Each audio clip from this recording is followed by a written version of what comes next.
নমস্কার, আমি মৌমিতা। আমার কবিতা পাঠ চ্যানেলে আমার সকল শ্রোতা বন্ধু এবং দর্শক বন্ধুকে আন্তরিক শুভকামনা জানিয়ে আজকের গল্প পাঠ শুরু করছি।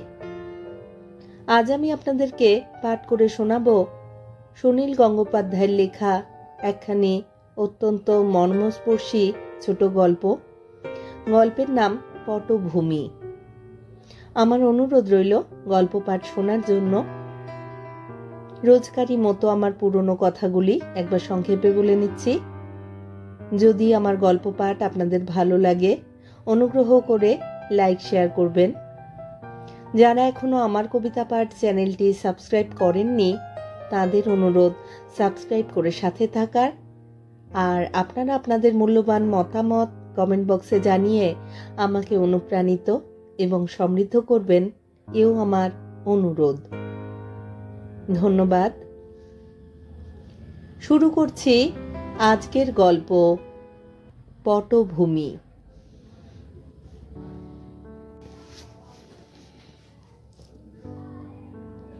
দুই পুরনো বন্ধুতে অনেকদিন পর দেখা হলো পার্ক স্ট্রিটের মুখে। চৌরঙ্গি দিয়ে হেঁটে আসছিল অমলাংশু। রাত 9টার কাছাকাছি দেখতে পেল পুরনো বন্ধুকে। পিছন থেকে গিয়ে আস্তে কাঁধে হাত রাখলো। কি রে নিখিল? চমকে ফিরল নিখিল। আরে তুই কোথা থেকে? কি আশ্চর্য, কবে এলি কলকাতা? একসঙ্গে অনেক কথা বলে উচ্ছ্বসিত হয়ে উঠল নিখিল। দু হাতে জড়িয়ে ধরল তাকে। অমলাংশু ভালো করে তাকিয়ে দেখতে লাগলো তার পুরনো বন্ধুকে। অনেক বদলেছে। ইট চাপা ঘাসের মতো গায়ের রং। মুখ থেকে সেই ছেলে মানুষই সরলতাটুকু কোথায় মিলিয়ে গেছে। পরনে একটা দোমড়ানো ভাঁজ নষ্ট কডের প্যান্ট, সিল্কের শার্ট, হাতে সিগারেটের টিন, চোখ দুটো একটু লাল। অমলাংশু চোখের কোণে চিকচিকে হাসি ফুটিয়ে বললে, কেমন আছিস? কি করছিস আজকাল? অর্ডার সাপ্লাইয়ের ব্যবসা করছি। কতক্ষণ থেকে দাঁড়িয়ে আছি একটা ট্যাক্সির জন্য। যেতে হবে একটা পার্টির কাছে। তারপর তোর খবর টবর বল। চেহারা তো একটুও বদলায়নি। বিয়ে ফিয়ে করেছিস নাকি? বংশধর কটি? বন্ধুর গলার আওয়াজ যেন কেমন কেমন মনে হলো অমলাংশুর। স্থির দৃষ্টিতে তাকালো তার দিকে। হঠাৎ কথা থামিয়ে চুপ করলো নিখিল। একটু বোকার মতো হাসল।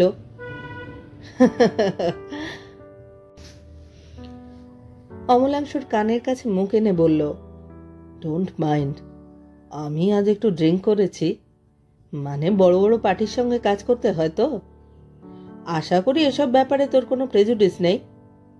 তাছাড়া এসব হচ্ছে যুগের অমৃত। এসব না হলে কি চলে? আবার বোকার মতো হাসল।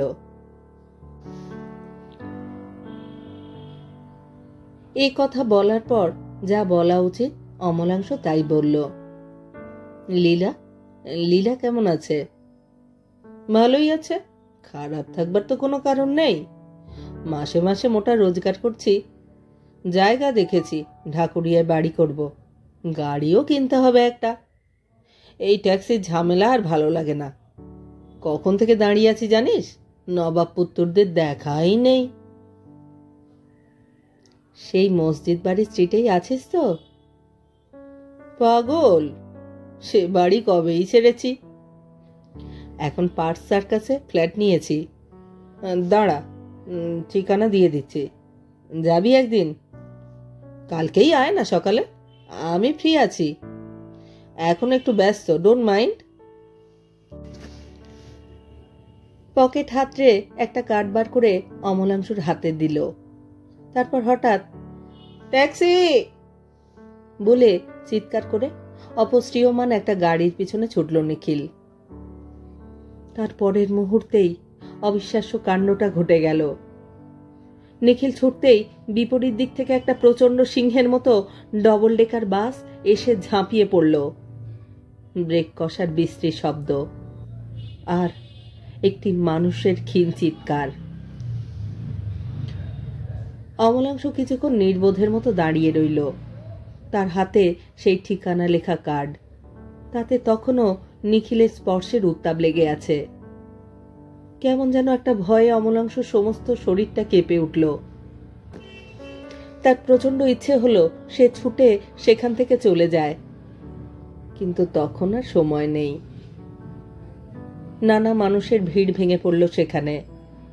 তার মধ্যে পড়ে অমলাংশুকেও মন্ত্রমুগ্ধের মতো এগিয়ে যেতে হলো। আস্তে, খুব সন্তর্পণে একবার উকি দিয়ে দেখল, নিখিলকে আর চেনবার উপায় নেই।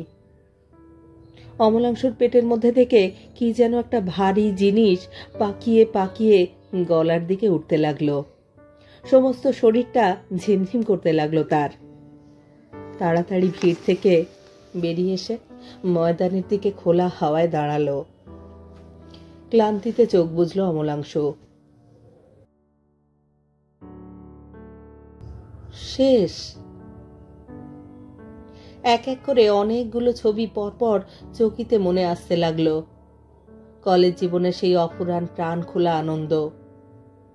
কতদিন হোস্টেলে এক বিছানায় দুজনে। একবার ওরা দুজনে মিলে সিগারেটের ব্যবসা করবে ঠিক করেছিল। দুদিনেই কোম্পানি ফেল পড়ল। রাশি রাশি সিগারেট বন্ধুদের বিলিয়ে নিজেরা খেয়েও শেষ করা যায় না। ও যখন লীলাকে বিয়ে করবে তখনও কত সাহায্য করেছিল অমলাংশু ওকে। সব শেষ। এখন সেই নিখিল রক্তাক্ত মাংসপিণ্ড হয়ে রাস্তায় পড়ে আছে। একটু পরে শরীর সুস্থ হলো অমলাংশুর। এখন সে কি করবে? অসাধারণ মনের জোর তার। নিজেকে সামলে নিয়ে মাথা ঠিক করে সব দিক ভাবতে লাগলো। নিখিলকে নিয়ে এখন আর কিছুই করবার নেই। যা কিছু তা পুলিশ আর হাসপাতালই করবে। অমলাংশুর হাতে তখনও সেই ঠিকানা লেখা কার্ড। একটা বড় কাজ নিখিলের বাড়িতে খবর দেওয়া। তাছাড়া লীলাকে সে চেনে, এই বিপদে তাকে সাহায্য করা উচিত। সিঁড়ি ভেঙে 3 তলায় উঠে ফ্ল্যাটের দরজায় ধাক্কা মারল সে। পথ খুঁজে আসতে বিশেষ দেরি হয়নি। দরজাটা একটু ফাঁক করে লীলা মুখ বাড়ালো। আরে আপনি হঠাৎ? আসুন আসুন। দরজা অবারিত করে অমলাংশুকে ভিতরে নিয়ে এলো লীলা। অকৃত্রিম আনন্দে ঝলসে উঠল সে। অমলাংশুকে একটুও সময় দিল না। সত্যি খুব চমকে গেছি আপনাকে দেখে। চিঠিপত্রও তো লিখতে হয় একটা। সেই যে কবে গিয়েছেন। এবারের ঠিকানা জানলেন কি করে?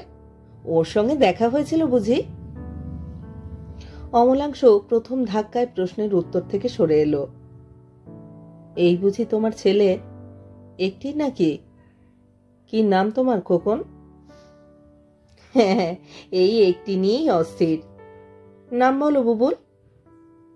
তারপর আপনি কলকাতায় কবে এলেন? চেহারা অনেক খারাপ হয়ে গেছে কিন্তু। মুখোমুখি বসলো দুজনে। জব্বলপুর কলেজে প্রফেসরি নিয়ে অমলাংশু কলকাতা ছেড়েছিল। দীর্ঘদিন পরে আজই কলকাতায় ফিরেছে। ফিরেই কিসের মধ্যে জড়িয়ে পড়ল সে। নিজেকে মনে মনে প্রস্তুত করতে লাগলো অমলাংশু। বেশি দেরি করে ফেললে আর বলা হবে না। অমলাংশু তাকায় লীলার দিকে। আগের মতোই সুন্দর আছে লীলা। পরিষ্কার টানা টানা দুটি চোখ। 27-28 বছর বয়স হবে, তবু এখনো এক মাথা চুল।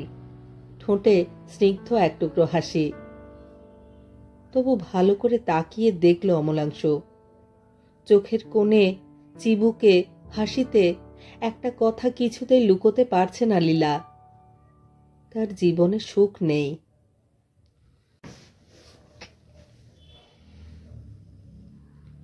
বসবার ঘরটা বেশ সুন্দরভাবে সাজিয়েছে। ঘরের ঠিক মাঝখানে একটা ফুলদানি, কখানা বেতের চেয়ার, এক কোণে একটা অর্গান, দেওয়ালে বাছাই করা খান কয়েক ছবি। অমলাংশু চেয়ে চেয়ে সব দেখছে, আর বুকের মধ্যে গুরু গুরু করে কাঁপছে তার। লীলা অনেক কথা বলে যাচ্ছে, আনমনে শুনছে কিংবা শুনছে না সব। কলেজে একসঙ্গেই পড়তো লীলা, তখন নিখিলের মতো ওর সঙ্গে ঘনিষ্ঠতা ছিল। অন্য অনেক কথা থেকে ঘুরে এসে লীলা এবার পারিবারিক কথায় চলে এলো। সে বিয়ে করলো কবে, বউকে কেমন দেখতে, ছেলে মেয়ে কটি, এইসব।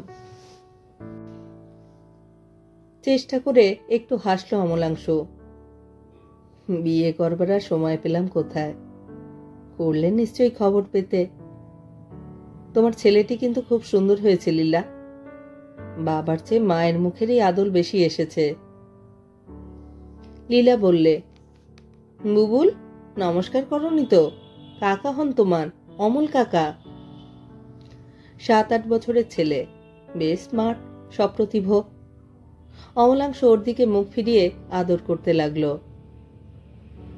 আর দেরি করা যায় না। ঘরের আবহাওয়া ক্রমেই ভারী হয়ে আসছে, কথাবার্তা আর জমছে না। আপনার বন্ধুর কীর্তি দেখেছেন? এখনো আসবার নাম নেই। এখন এলে আপনাকে দেখে কত খুশি হতো, 3 জনে মিলে কত গল্প করা যেত। কি যে হয়েছে ওর, কতটুকু সময় বা বাড়িতে থাকে। ভালো লাগে বলুন, ভালো লাগে একা একা সময় কাটাতে। আমি তো বলি, কি দরকার এত খাটবার, শুধু দিনরাত টাকা টাকা করা। এই ঠিক সময়, এ সময় নষ্ট করলে আর বলা হবে না। অমলাংশও মুখ তুলল, দেখল লীলা বারবার তাকাচ্ছে দরজার দিকে। না, বলা যাবে না। ও কথা শুনে লীলার সুন্দর মুখ যন্ত্রণায় কেমন কুৎসিত হয়ে যাবে। অমলাংশও তা কল্পনা করল। বলতে গেলে লীলা হয়তো চিৎকার করবে অথবা অজ্ঞান হবে। অমলাংশ তা সইতে পারবে না। না হয় দুর্মুখের ভূমিকায় সে অভিনয় নাই করল, খবর লীলা পাবে ঠিকই। আচ্ছা, আজ উঠি, আবার আসবো লীলা। উঠে দাঁড়ালো অমলাংশ। যাচ্ছেন?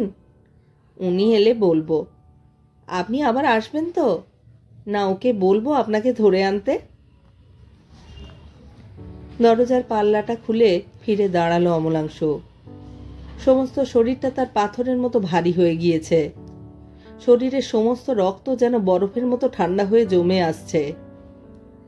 অতি কষ্টে হেসে বললে, না, তার দরকার নেই, আমি নিজেই আসব। চলি বুবুল। কাকা, তুমি আবার কবে আসবে? বুবুল ছুটে এলো ওর দিকে। হঠাৎ তার ধাক্কা লেগে বন্ধ হয়ে গেল দরজাটা, আর 2 কপাটের মধ্যে পড়ে অমলাংশুর একটা আঙুল চেপটে গেল। অতি কষ্টে মুখ বিকৃত করে চিৎকার সামলালো সে। ঝরঝর করে রক্তের ফোঁটা পড়ল ঘরে। লীলা প্রায় ছুটে তার কাছে এলো। কি হলো দেখি? ইস মা গো, দাঁড়ান, এখন যাবেন না, জলে ধুয়ে ব্যান্ডেজ বেঁধে দিই। তারপর বুবুলের দিকে ফিরে বলল, কি সর্বনেশে ছেলে, যাও শিগগির ও ঘরে গিয়ে চুপটি করে শুয়ে থাকো। আহ, ওকে বকো না, ও কি করেছে? তুমি ব্যস্ত হয়েও না, কিছুই হয়নি আমার, সামান্য একটু ছড়ে গেছে শুধু, বাড়িতে গিয়ে ধুয়ে ফেললেই হবে। সে তখন পালাতে পারলে বাঁচে। না না, তা কিছুতেই হতে পারে না, একটুখানি হাতটা বেঁধে দিতে কি আর এমন সময় নষ্ট হবে? ইস, কত রক্ত মা গো। দেখা গেল লীলা রক্ত দেখে খুব বিচলিত হয়ে পড়েছে। রক্তের দিকে তাকিয়ে চোখ ফিরিয়ে নিচ্ছে। তাড়াতাড়ি গেল জল আনতে। অমলাংশুকেও বসতে হলো। আঙুলের যন্ত্রণা কিছুই না, মনের মধ্যে যন্ত্রণায় টনটন করছে। নিখিলের মৃত্যুর দুঃখটা যেন ভালো করে অনুভব করতে পারল সে। সুন্দরী স্ত্রী, সাজানো সংসার ছেড়ে এক মুহূর্তের মধ্যে কোথায় চলে গেল সে? কোথায় রেখে গেল লীলাকে? অমলাংশ ভাবল, তার হাত কেটেছে, সেই সামান্য রক্তটুকু সইতে পারছে না লীলা। আর তাকে কি করে রক্তাপ্লুত স্বামীর মৃত্যু সংবাদ দেবে? দেখি দেখি, হাতটা দেখি। জল নিয়ে এসে অমলাংশুর হাতটা টেনে নিল লীলা। তুলো ভিজিয়ে যত্ন করে রক্ত মুছিয়ে দিতে দিতে নিচু গলায় বলল, এবার একটা বিয়ে করুন, কতদিন আর বাউন্ডুলে হয়ে থাকবেন? বুকটা কেঁপে উঠল অমলাংশুর। একটা কথাও বলতে পারল না। টেবিলের উপর নিখিলের ছবিটার দিকে তাকিয়ে রইল এক দৃষ্টে।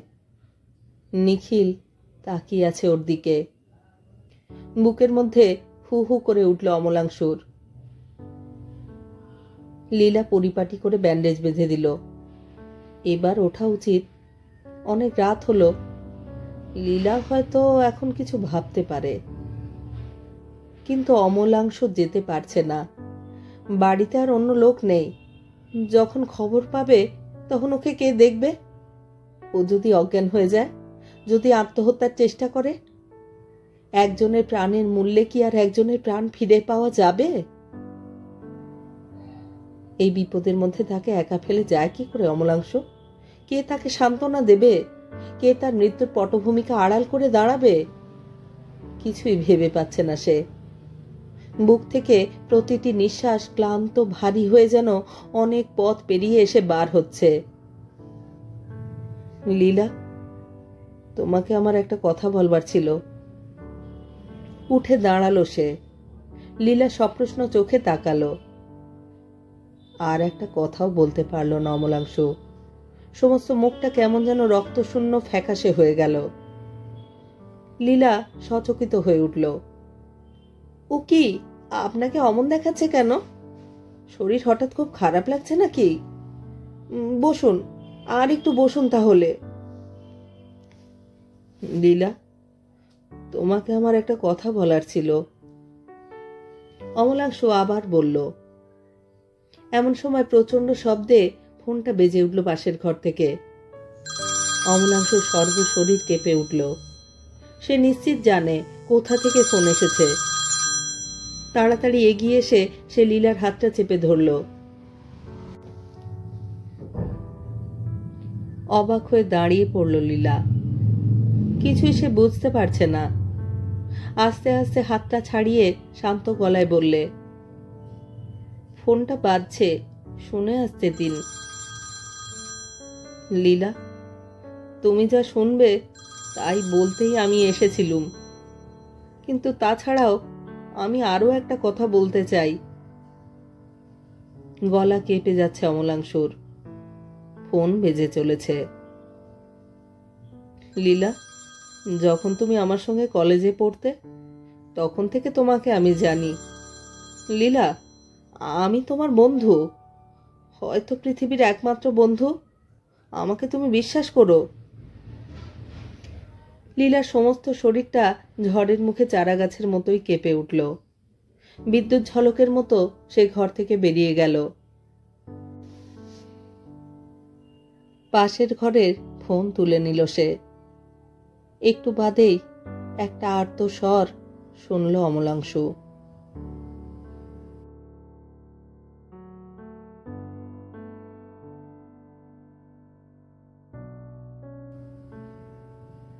অমলাংশু অনেকক্ষণ পাথরের মূর্তির মতো দাঁড়িয়ে রইল।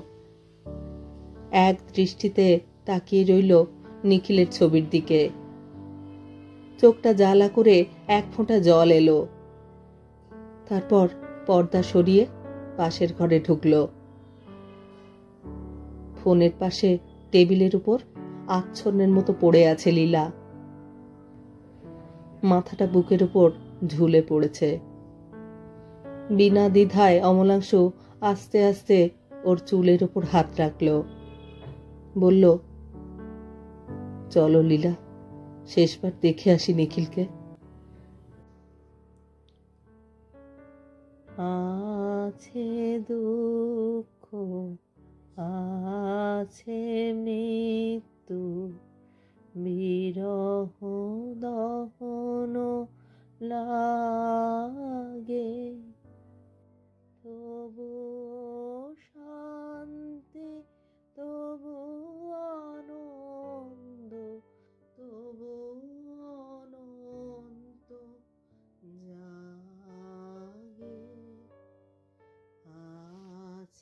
দূর।